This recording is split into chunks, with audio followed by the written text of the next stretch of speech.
बैठ जाइए सब, आ जाओ बैठ जाओ यहाँ। और भी बच्चे बाहर हैं क्या?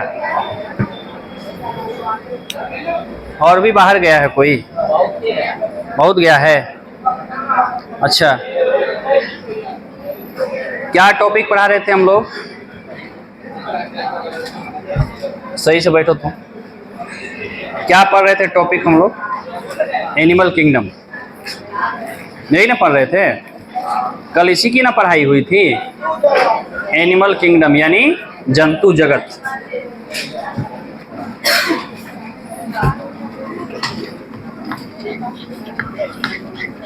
एनिमल किंगडम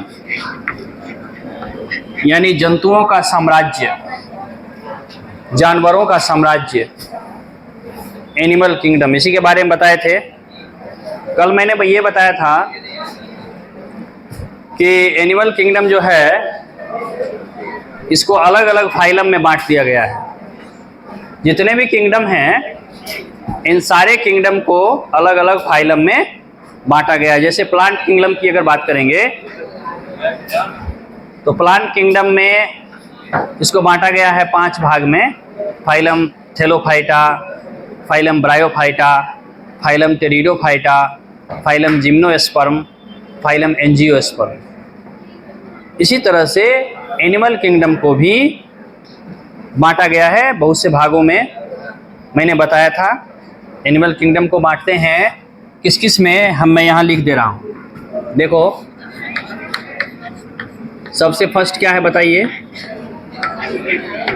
पॉरीफेरा, उसके बाद सिलेंटरेटा, उसके बाद टीनोफोरा,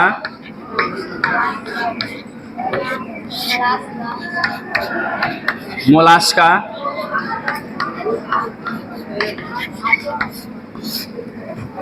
आर्थ्रोपोडा,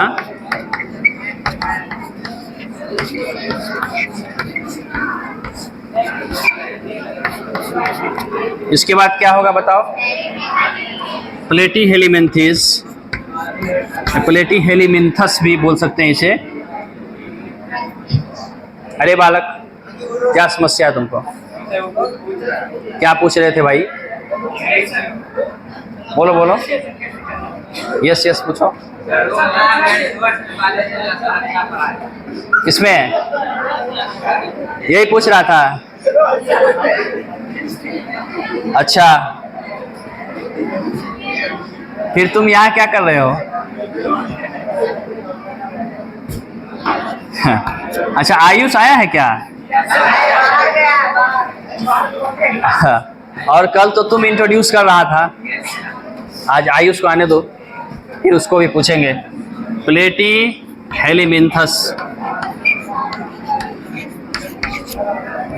प्लेटीहेलिमिन्थस,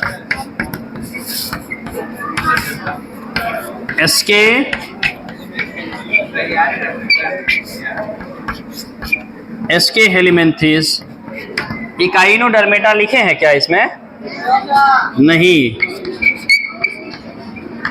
इकाइनोडर्मेटा कितने हो गए? 1 2 3 4 5 6 7 8। इकाइनोडर्मेटा, उसके बाद कौन सा है? कौन सा? हेमिकॉर्डेटा। एक और छूट रहा है कोई, लग रहा है। नहीं वो मिला के तो अच्छा कितने हो गए? 1 2 3 4 5 6 7 8। ठीक है, हेमिकॉर्डेटा और लास्टली कॉर्डेटा। बहुत अच्छे। तो एनिमल किंगडम को इन्हीं भागों में बांटा गया है कि नहीं? फर्स्ट क्या है बताइए? सेकेंड क्या है? क्या हुआ तुमको रे? और थर्ड क्या है? फोर्थ क्या है? 5 क्या है? 6 7th 8 9 और 10 हो गए। इतने भाग में बटे हुए हैं। अब इसमें देखो, इसमें समझना क्या है, देख रहे हो पॉलीफेरा, ये सबसे कम डेवलप प्राणी है, सबसे कम डेवलप प्राणी है। मतलब विकास की दृष्टि से ये जो प्राणी का समुदाय है यह सबसे कम विकसित है। यहाँ विकसित का अर्थ क्या हुआ? शरीर की संरचनाओं का विकास, शरीर का बनावट। शरीर में कॉम्प्लेक्सिबिलिटी होती है, यानी कॉम्प्लेक्स शरीर होता है, और दूसरा जो शरीर होता है वो सरल शरीर होता है। अब जैसे कि मैं तुमको एक साधारण उदाहरण से समझाता हूं। ये मान लीजिए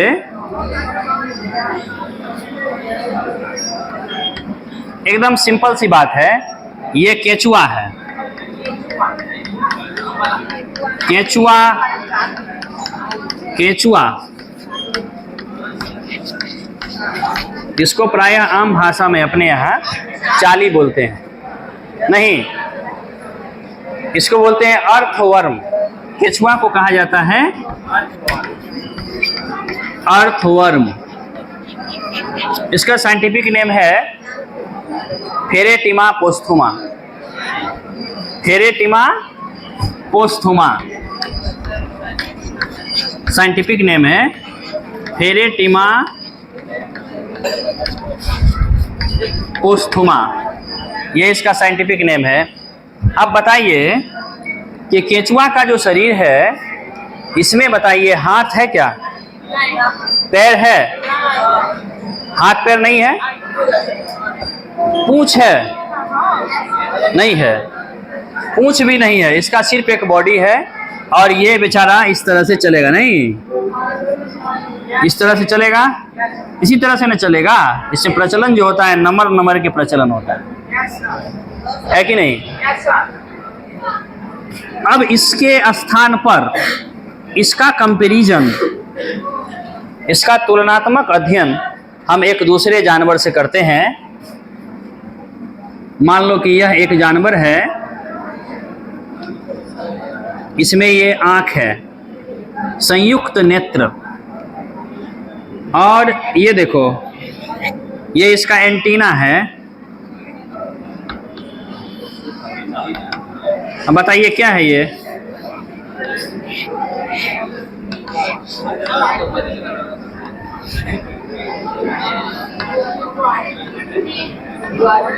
क्या बन गया बताओ? टिड्डा, टिड्डा, ग्रास हॉपर। अब बताओ इसमें इसके मुकाबले, इसके एस्पेक्ट में, इसकी अपेक्षा इसमें बताओ पंख है, पैर है, पैर में कांटे भी होते हैं, कभी कभी गड़ जाते हैं, है ना? एक इसी तरह का जानवर होता था, बचपन में हम लोग उसके पीछे धागे बांध देते थे। याद आया? अरे भाई याद आया?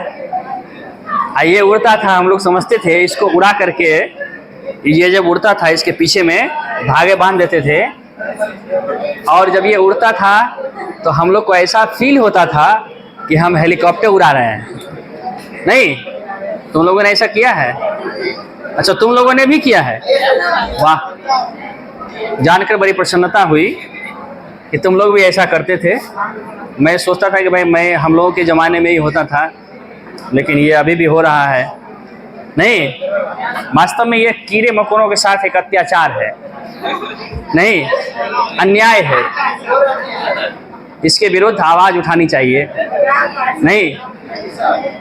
हाँ, अच्छा छोड़ो, इन बातों को छोड़िए, ध्यान दीजिए। केचुआ में देखो सेगमेंटेड बॉडी होता है, सेगमेंटेड। सेगमेंटेड का मतलब होता है खंडित शरीर, खंडित। तुम केचुआ में देखोगे, बालक यहाँ ध्यान दो, तुम्हारे ध्यान देने से तुम्हारे विद्या में इजाफा होगा, नहीं? विद्या समझते हो? विद्या क्या है? वास्तव में विद्या जो है यह जीवन को सार्थक बनाने का एक उपाय है। जिसके पास विद्या नहीं है, आजकल विद्या, आप देखो विद्या जो है, शिक्षा, विद्या, ये सब एक दूसरे के ऐसे वर्ड हैं जिसका उपयोग लोग, शिक्षा का उपयोग, विद्या का उपयोग, इन सारी चीज़ों का, इन सारे वर्ड का जो उपयोग करते हैं एक दूसरे के लिए ही करते हैं। शिक्षा से भी विद्या का ही अर्थ निकलता है। तो विद्या क्यों जरूरी है? शिक्षा क्या है? शिक्षा जो है यह मनुष्य को जानवरों से भिन्न बनाती है।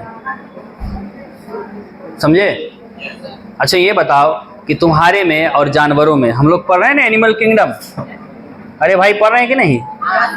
जानवरों में और तुम में बायोलॉजिकल दृष्टिकोण से कोई अंतर नहीं है, क्योंकि तुम भी जानवर ही हो। बायोलॉजी के दृष्टि से मनुष्य भी एक जानवर है, और समाज शास्त्र की दृष्टि से भी कहा गया है कि मनुष्य एक सामाजिक प्राणी है।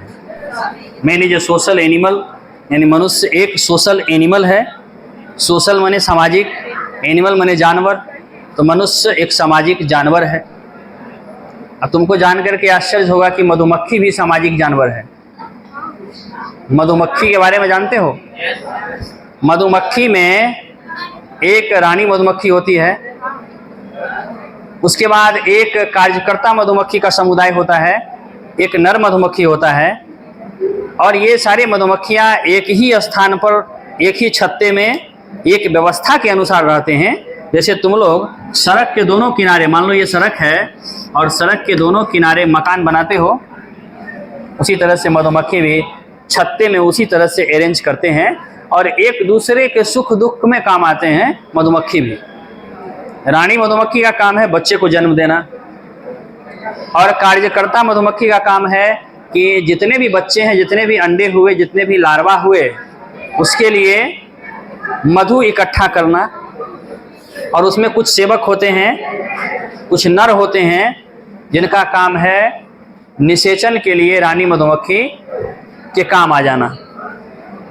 तो अब बताओ कि मनुष्य एक सामाजिक प्राणी है, तो समाज में, मनुष्य एक सामाजिक प्राणी है तो समाज में मान लीजिए कि कोई भी व्यक्ति है, तो व्यक्ति शादी करता है, फिर उसके बच्चे हो जाते हैं, उन बच्चों के लिए काम करता है। बात सही है गलत है? लेकिन मधुमक्खी में एक ही रानी मधुमक्खी है, एक ही रानी है, क्वीन है एक ही, और उसके लिए सारे मधुमक्खी काम करते हैं एक ही रानी के बच्चों के लिए, जो कि दूसरे के बच्चे हो गए। रानी का बच्चा हुआ तो दूसरे का बच्चा हुआ ना रे, और उसके लिए सारे मधुमक्खी काम करते हैं। तो बताओ कि मनुष्य ज़्यादा सामाजिक है कि मधुमक्खी ज़्यादा सामाजिक है? हम तो अपने बच्चों के लिए काम करते हैं, है कि नहीं? तुम्हारे पिताजी तुम्हारे लिए काम करते हैं, लेकिन मधुमक्खियाँ अपने बच्चों के लिए नहीं, दूसरे बच्चों के लिए काम करती है। तो बताइए कि मधुमक्खी ज़्यादा सामाजिक है कि मनुष्य ज़्यादा सामाजिक है? नहीं, तो मधुमक्खी भी सामाजिक प्राणी है, तुमसे ज़्यादा सामाजिक है। तुम तो बेईमानी भी करते हो, लेकिन मधुमक्खियाँ तो बेईमान नहीं होती है। मनुष्यों में कुछ चोर भी होते हैं। अच्छा ये बताओ, तुम लोगों में से कौन कौन है जो चोर नहीं है? हाथ उठाओ। अच्छा, मतलब बस 3 विद्यार्थी चोर नहीं है, बाकी सब चोर यहाँ आए हो। अरे तुम भी हाथ उठाई थी? तुम आज ही आए हो? आज ही आए हो? क्या हुआ, तुम्हारा कलम चुरा लिया? वाह, मुझे भी जान करके बड़ी प्रसन्नता हुई कि चोरों के समुदाय को हम पढ़ाने आए हैं। तो सुनो, सामाजिक चोर हो। वाह वाह वाह, ताली बजा दो भाई इस बात पर। हाँ? सामाजिक चोर है ये, समाज के लिए काम करता है। मनुष्य एक सामाजिक प्राणी है। चलिए ध्यान दीजिए, अटेंशन कीजिए। मनुष्य एक सामाजिक प्राणी है। मनुष्य में, मनुष्य प्राणी है, बाकी सब प्राणी है, मनुष्य सामाजिक प्राणी है। तो मनुष्य में और बाकी सब में कोई विशेष शारीरिक अंतर नहीं है। मनुष्य में भी वे सारी विशेषताएं पाई जाती है जो गधों में पाई जाती है। बस एक दो चीजों को छोड़ करके सारी बातें गधे में भी है जो मनुष्य में है। सिर्फ मनुष्य में विद्या है, शिक्षा है, एजुकेशन है, ज्ञान है, विज्ञान है, मनुष्य में, ये गधों में नहीं है। बाकी सारी चीजें गधे भी खाते हैं, तुम भी खाते हो, गधे भी सांस लेते हैं, तुम भी लेते हो। इसीलिए मनुष्य जानवरों से बेहतर हो जाए, इसलिए विद्या जरूरी है। समझा? मनुष्य जानवरों से बेहतर हो जाए, इसलिए आवश्यक क्या है? विद्या, शिक्षा मनुष्य को शिक्षित बनाती है और तब वह जानवर नहीं रहता है, मनुष्य हो जाता है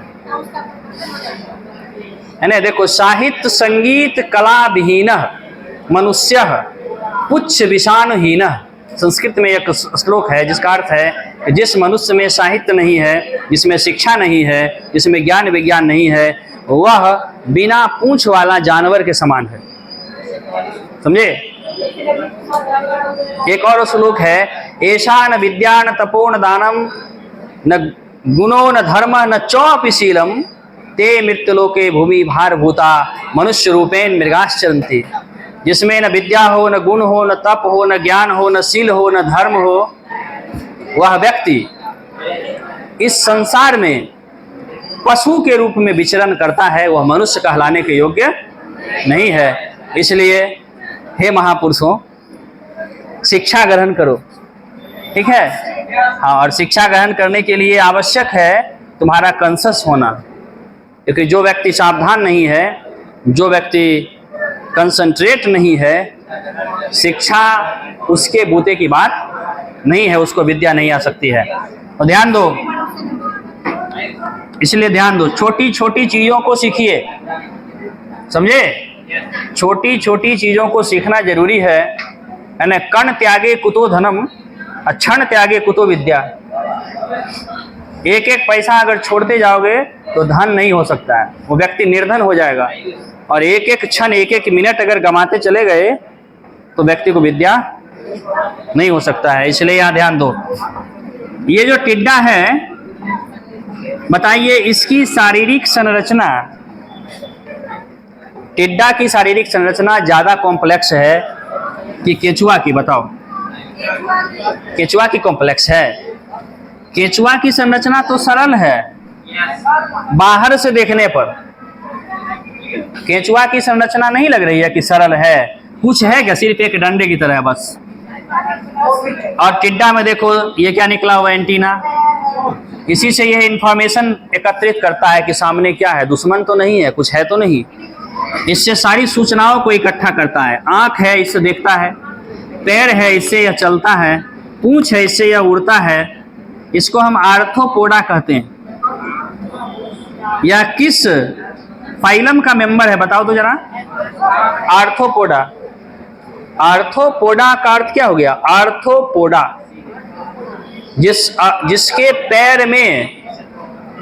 पैर में ज्वाइंट हो, जोड़ हो। क्या हो भाई? जोड़। देखो इसका पैर इस तरह का होता है, इस तरह का, ऐसे यहाँ हुआ, और यहाँ पर देखो इस तरह का रहता है, और फिर देखो यहाँ इस तरह का रहता है। बताओ रहता है कि नहीं इसका पैर? और यहाँ छोटे छोटे इस तरह से कंटिकाएं होती है, जिसको छुओगे तो गड़ जाएगा हाथ में। तो इसके पैरों में ज्वाइंट होता है, इसीलिए इसका नाम आर्थ्रोपोडा है। जितने भी फाइलम हैं, उस फाइलम के नाम को अगर तुम याद रखोगे, फाइलम का अगर नाम याद रखोगे और फाइलम के नाम के अर्थ अगर आपको पता है, तो उन अर्थों के आधार पर तुम इस फाइलम में पाए जाने वाले सदस्यों की विशेषताओं को जान सकते हो। जैसे मोलास्का, देख रहे हो? मोलास्का, इसका बॉडी मुलायम होता है। मोलास्का जैसे देखो डायग्राम तुम्हारे सामने है, यूं रहा, ऐसे, ये देख रहे हो? क्या है ये तुम्हें खुद मालूम चलेगा। ये देखो क्या है भाई, थोड़ा सा इसको आगे बढ़ा दो। स्नेल, घोंघा। इसका बॉडी कितना मुलायम होता है ना जी? ये घोंघा है बच्चे, घोंघा नहीं देखे हो? देखे हो? तो घोंघा जो है इसका बॉडी मुलायम होता है, इसलिए इसको इसके नाम से ही मोलास्का, मुलायम शरीर वाला। हालांकि मोलास्का का अर्थ अलग है, लेकिन समझ लीजिए मुलायम शरीर जिसका हो, सॉफ्ट बॉडी हो जिसका, और उसके ऊपर से कवच हो, उसको हम किसमें रखेंगे? मोलास्का में। देखो इकाइनोडर्मेटा, देख रहे हो इकाइनोडर्मेटा, यहाँ लिखे हैं ना जी, इकाइनोडर्मेटा, जिसमें जल संचलन तंत्र पाया जाता हो, उस वैसे जीवों को रखा गया किसमें? कॉर्डेटा, जिसमें नोटोकार्ड पाया जाता हो। समझे? छोटी छोटी बातों को समझते चलोगे तो धीरे धीरे समझोगे, एक दिन में थोड़े लोग समझ जाता है सारी बातें, है ना? जिसमें नोटोकार्ड पाया जाता हो उसको हम क्या कहेंगे? कॉर्डेटा। जिसका पैर में ज्वाइंट हो उसको क्या कहेंगे? जिसमें सीलोम होता है उसको सिलेंटरेटा। जिसके बॉडी पर पोर हो, छिद्र हो, उसको क्या कहेंगे? पोरीफेरा। यस, बात समझा? सिलेंटरेटा सिलोमेट ऑर्गेनिज्म होता है। देखो सिलोमेट किसको कहते हैं? प्रगुही, हिंदी में उसे क्या कहते हैं? प्रगुही। जिसके आहार नाल और बॉडी भित्ति के बीच में मेसोडर्मल सेल्स पाए जाते हैं। क्या पाए जाते हैं? मेसोडर्मल सेल्स पाए जाते हैं, यानी मेसोडर्मल कोशिकाएं पाई जाती है, उसका अस्तर पाया जाता है, इसको हम सीलोम कहते हैं। क्या कहते हैं? अच्छा, जिस जीव के भ्रूण, भ्रूण समझते हो? भ्रूण का अर्थ होता है जीव के जीवन की ऐसी अवस्था जो कि उसके जन्म से पहले की हो, जैसे गर्भावस्था। गर्भावस्था को हम क्या कहेंगे? भ्रूणावस्था कहेंगे इसको, इसको हम भ्रूण कहेंगे। तो भ्रूण में दो स्तर होता है। भ्रूण जो बना हुआ होता है, देखो सबसे पहले तो ये समझ लो कि किसी भी जीव का जो भ्रूण होता है यह कोशिकाओं का एक समूह होता है, ग्रुप ऑफ सेल्स। कल मैंने बताया था तुम लोगों को, कल बताया था कि जीवन की शुरुआत कोशिकाओं से होती है, बताए थे। और कोशिकाओं के समूह को उत्तक कहते हैं। और आप लोग बचपन से इसको पढ़ते आ रहे हैं, जब से आप लोग उड़ाते थे टिड्डा को, तब से पढ़ते आ रहे हो कि कोशिकाओं के समूह को क्या कहते हैं? उत्तक। उत्तकों से बनता है अंग, और अंग से बनता है अंग तंत्र से शरीर का निर्माण होता है। कई शरीर, एक जैसे शरीर को स्पीशीज कहते हैं, प्रजाति कहते हैं। एक जैसी शारीरिक संरचना वाले जीवों का ऐसा समुदाय, एक जैसी शारीरिक संरचना वाले जीवों का ऐसा समुदाय जो परस्पर अंतः प्रजनन करने की क्षमता रखता हो, उसे हम स्पीशीज कहते हैं, प्रजाति कहते हैं। और प्रजातियों को रखा जाता है जीन्स में। जीन्स को, स्पीशीज को जीन्स में रखते हैं, जीन्स को फैमिली में रखते हैं, फैमिली को ऑर्डर में रखते हैं, ऑर्डर को क्लास में, और क्लास को फाइलम में, और फाइलम को किंगडम में। और किंगडम होते हैं 5: मोनेरा, प्रोटिस्टा, फंगी, प्लांटी और एनिमेलिया। और हम अभी पढ़ रहे हैं एनिमल किंगडम, जंतु जगत। और जंतु जगत में होते हैं 10 विभाग, पॉरीफेरा से लेकर के और कहाँ तक? कॉर्डेटा तक। और जितने भी फाइलम्स होते हैं, उन फाइलम के जो नाम होते हैं, उन नामों के अर्थ होते हैं। उन अर्थों के कारण ही उन फाइलम की विशेषताएं समझ में आ जाती है। नहीं, जैसे पॉरीफेरा में पोर होता है, सिलेंटरेटा में सीलोम होता है, आर्थ्रोपोडा में पैर ज्वाइंट होता है, जुड़े हुए पैर होते हैं, कॉर्डेटा में नोटोकार्ड होते हैं। समझ में आया? और नहीं भी आया तो कोई बात नहीं है, ये सिलसिला चलता रहेगा। नहीं, एक चीज लिखो, सीलोम लिख करके डैश दो। सिलोम, प्रगुहा, ये लिख करके डैश दीजिए। सिलोम, प्रगुहा,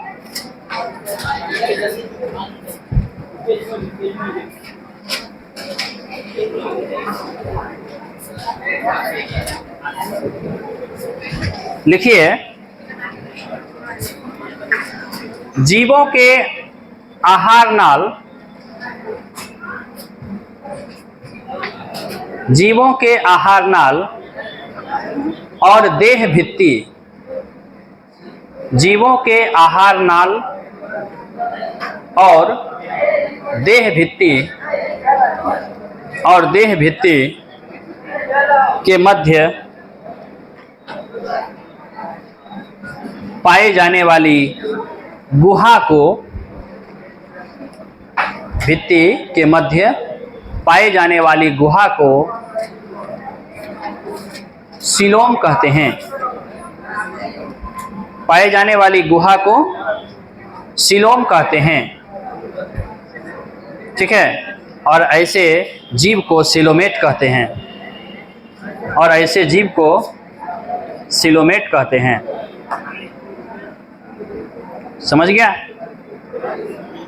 अब मैं बताऊंगा, जब मैं स्टार्ट करूंगा, सिलोमेट या प्रगुही कहते हैं, सिलोमेट या प्रगुही कहते हैं। ओके ओके, प्रगुही कहते हैं।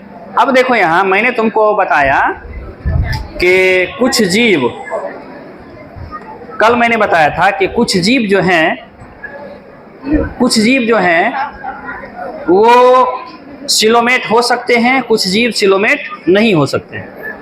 कुछ जीव असममिति संरचना वाले हो सकते हैं, कुछ जीव अरीय सममिति वाले हो सकते हैं, और कुछ जीव द्विपार्श्व सममिति वाले हो सकते हैं, है ना। कुछ जीवों के शरीर पर खंड हो सकता है, खंड, खंड समझते हो?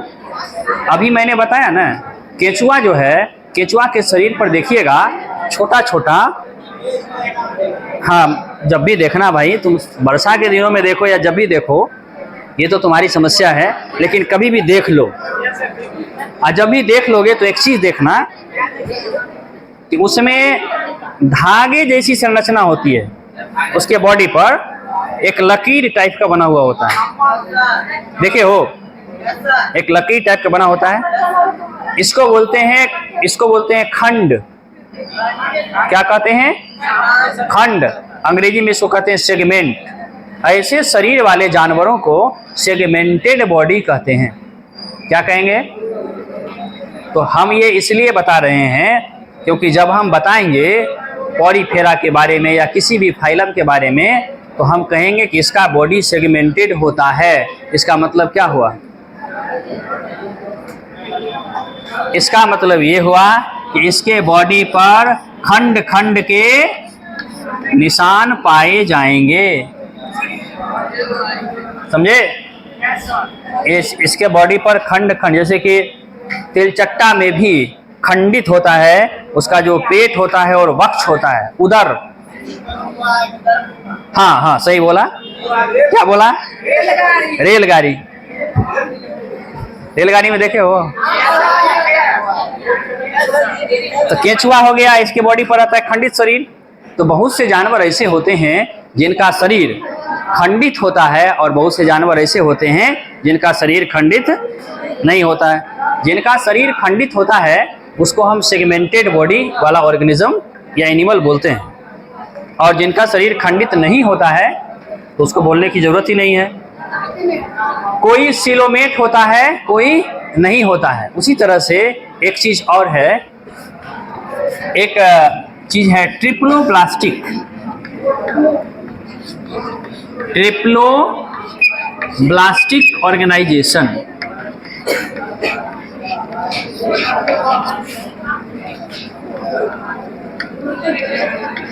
Triploblastic organisation. और दूसरा एक चीज होता है जिसको बोलते हैं डिप्लोब्लास्टिक ऑर्गेनाइजेशन। यस, कहोगे ये कौन सी चीज होती है? नहीं, देखो हम जानते हैं कि कोई भी जंतु जब जन्म लेता है, जन्म लेने से पहले वह जिस अवस्था में होता है उसको हम भ्रूण कहते हैं। नहीं, आप लोग पढ़े होंगे 10th में कि निषेचन के उपरांत युग्मनज का निर्माण होता है, और युग्मनज में कोशिका विभाजन की क्रिया होती है।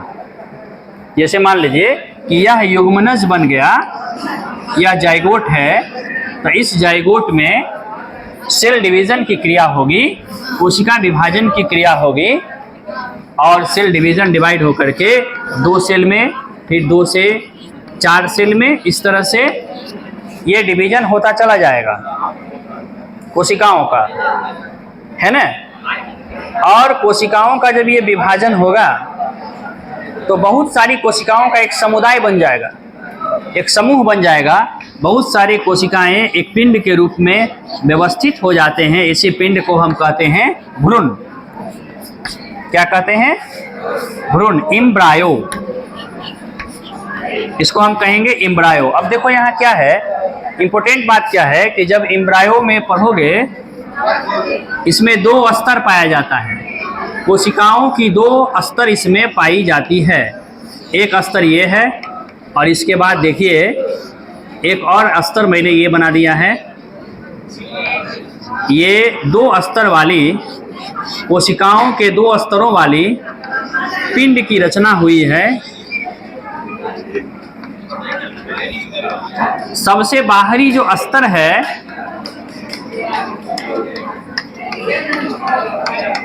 ये वाला स्तर देख रहे हो जी, ये बाहरी स्तर देख रहे हो, इसको कहते हैं हम एक्टोडर्म।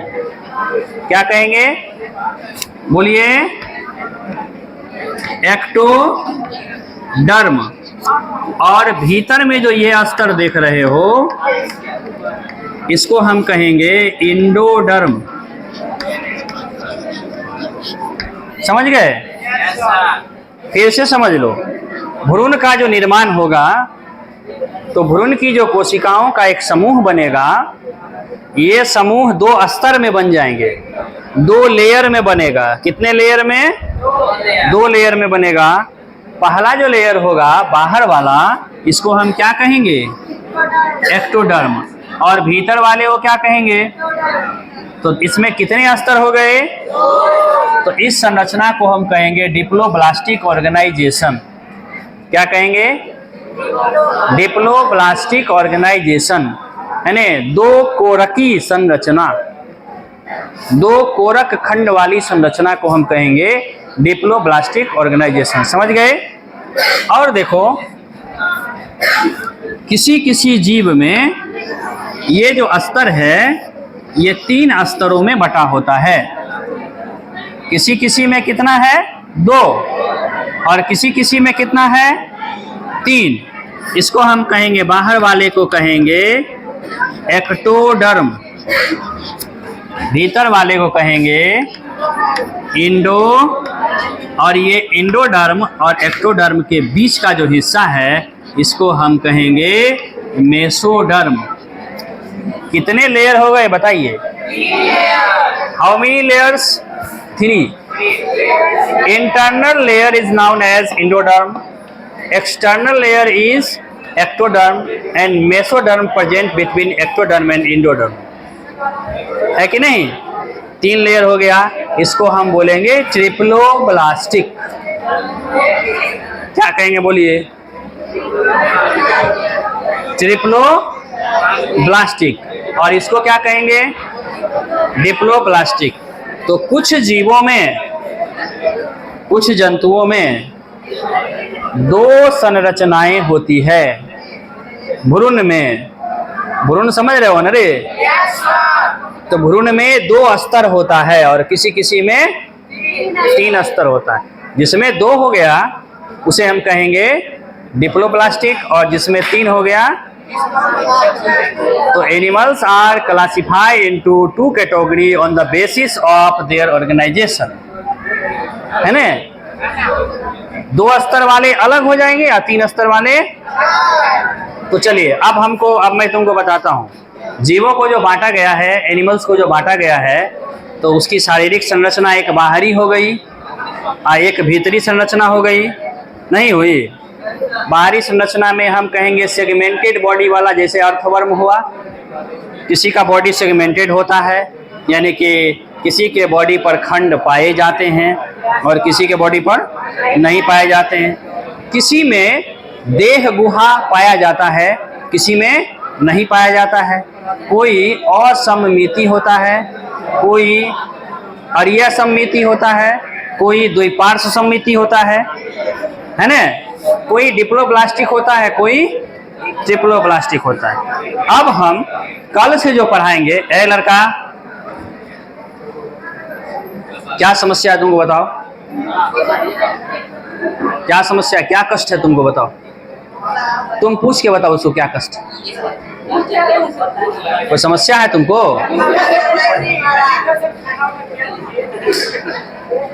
देखो, ज्यादा सुख अगर प्राप्त करोगे तो बाद में तुमको दुख हो जाएगा, क्योंकि सुखी बनने के लिए पहले दुखी बनना जरूरी है। संस्कृत में एक श्लोक है, सुखार्थिनः कुतो विद्या, विद्यार्थिनः कुतो सुखम, सुखार्थी वा ताजेत विद्या, विद्यार्थी वा ताजेत सुखम। सुख चाहने वाले को विद्या कहाँ, विद्या चाहने वाले को सुख कहाँ? सुख चाहने वाला विद्या छोड़ दे और विद्या चाहने वाला, डिसीजन तुमको लेना है। तुम विद्या छोड़ना चाहते हो कि सुख? सुख छोड़ना चाहते हो? वाह, देखो ये लड़का सुख छोड़ना चाहता है। चलिए, समझ गया इसको? हमको बताना क्या है इसको, पहले 1 मिनट तुम लोग कंसंट्रेट होकर सुनो। अब हम कल से तुमको बताएंगे कि पॉलीफेरा क्या है और इसकी क्या विशेषताएं हैं। अरे आफ्टर टेस्ट, या फिर मान लो सिलेंटरेटा क्या है? हाँ ठीक है, आफ्टर टेस्ट में बताऊंगा। तो ये मैं बताऊंगा, तो ये क्या है, तो उनमें सारी विशेषताओं के बारे में मैं बताऊंगा कि कौन सा डिप्लोब्लास्टिक होता है, कौन सा ट्रिप्लोब्लास्टिक होता है, कौन सा क्या होता है, समझे? और जो चीज़ें, हाँ एक चीज़ मैंने नहीं बताया है, ओपन ब्लडेड सर्कुलेटरी सिस्टम और क्लोज ब्लडेड सर्कुलेटरी सिस्टम। तो कल मैं इस चीज़ को बताऊंगा।